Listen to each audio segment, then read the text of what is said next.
Hey folks, how's it going? This is Mr. Moray coming to you with a Course 1 CP due now for March 20th, 2020. As noted in the Google Doc at we.willnot.fail, this is a optional but highly recommended due now. I hope that saying recommended doesn't turn people away, because I really do want to strike a good balance with making sure you guys aren't getting too overloaded, but also helping you stay on top of what we're doing. So here's what I want you to do. Yesterday in the Hangout, and I encourage you, hopefully I'll have a video up on that soon, of our Hangout, and I also have the notes. We talked about analysis of quadratic functions, and these are the items we talked about. We talked about domain range, increasing, decreasing, positive, negative, x-intercept or intercepts, and y-intercept. So what I want you to do is this. Based on the graph you see here, I want you to find all, I believe, let's see, 3, 6, 8 pieces of information that I'm asking you. All right, so what we'll do is we'll pause the video, try to fill in these analysis items, all of them, and then when you're ready, unpause, and I'll show you how to find them. All right, so here we go. The first one we're gonna kind of launch into is domain.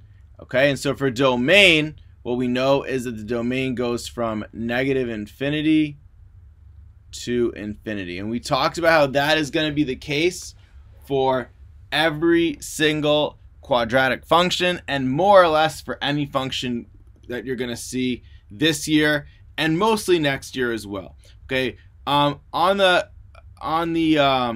Hangout, Miss Conity noted that one thing you might want to look at is you may want to look at the arrows on the ends, because those are going to indicate that it is going on forever. Okay. All right. How about the range? So here we have a graph that is pointing down.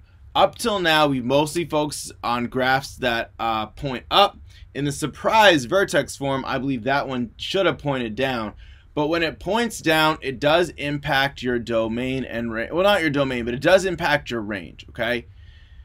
So now, if we look at the graph, right, the arrows are pointing down. So this graph goes down, down, down, down forever, but it only goes as high as 4. So if we know the y values only go as high as 4, that means on our interval, 4 has to be on the right, and we need to put a hard bracket to indicate that it actually gets to 4. And we know that's true because 4 is the y of the vertex, right? In this function, our vertex is negative 3 rather, comma 4.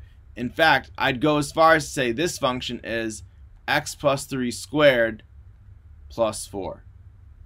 Okay?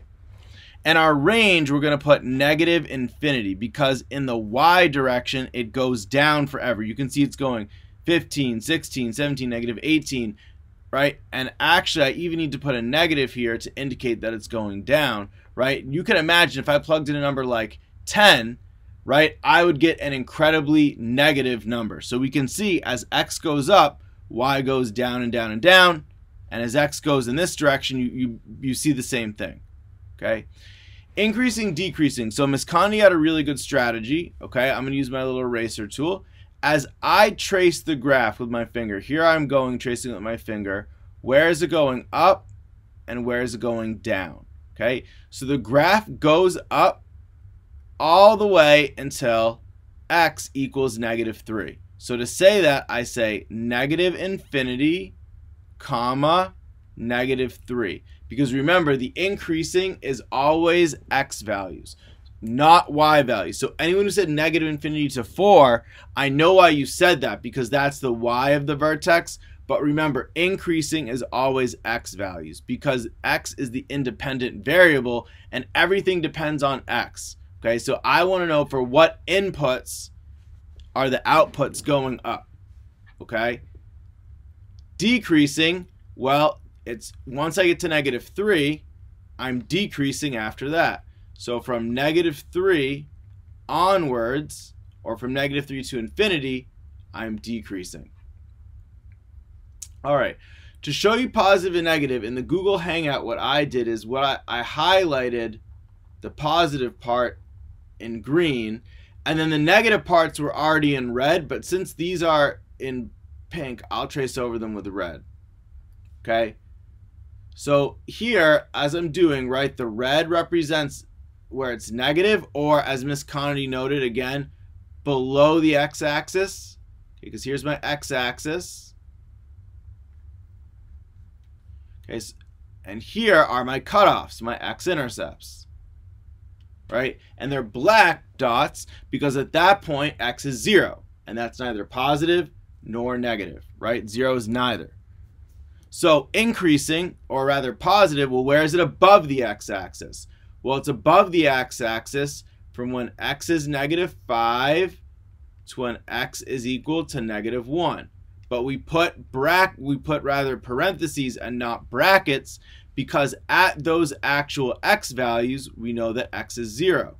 All right, and in fact, that tells us that -5, 0 and -1, 0 are the x-intercepts. And the x-intercepts will always show up in your positive and negative, as we discussed. So as you can see here, there are actually 2 intervals where it's negative. One of them is all the numbers up to -5, right? So until we get to -5, we're negative. And then also, and I say that with U, the letter U, -1 to infinity. So here's the thing: the amount of intervals where it's positive and negative, okay, depends on the number of x-intercepts. If you have 2 x-intercepts, what that means is that there's 2 places where x is 0. But before and after that, x is going to be positive. And I know that because if x is positive here and it's negative here, then at some point it had to switch from negative to positive. And we know that based on an important thing that you'll maybe see one day in calculus that says this is true, because we can trace the function with our finger without ever picking up our pen, right? In other words, it's continuous. Okay, finally, my y-intercept is 0, -5, right? And it's this point right here. All right, folks, so that wraps up our do now for this date. Again, this one was optional, but I highly recommend that you do this, again, so that you can test the extent to which you're understanding some of the stuff that we're doing in class. Okay, so please keep working at it. I hope that you use this day as a day to make sure you're caught up on everything we've done this week. All right, so keep at it. Keep sending me questions when you got them.